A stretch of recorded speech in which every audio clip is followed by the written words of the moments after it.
السلام عليكم.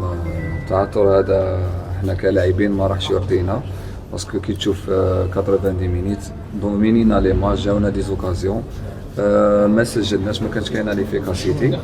مي ما نحشموش بهذا الماتش، حاجه اللي تغير كيما نقولوا الجمهور اللي جا وعاوننا وساندنا، اللي ما كتبش ربي.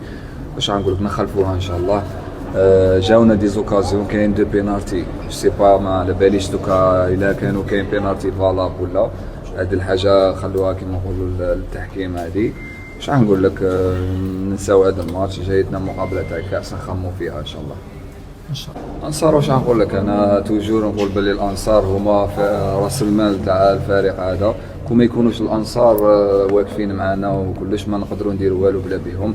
اليوم صح جاو خير من لي ماتش اللي فاتوا، مي واش غنقول لك، لازم يوقفوا معنا. هذا تعثر في ستادنا، كيما كنا قادرين نربحوا كنا قادرين نخسروا، باسكو جاو دي زوكازيون تاع وفاق ستيف كانوا قادرين يماركيو لنا.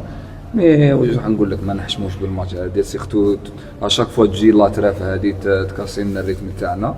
واش راح نقول لك، مازال الخير قدام، كيما جبنا لي ماتش على برا، جايين دي ماتش ان شاء الله نروحوا نجيبوهم، نخلفوا التعثر هذا ان شاء الله، نطلبوا السماح من الانصار تاعنا ان شاء الله. بارك. شكرا.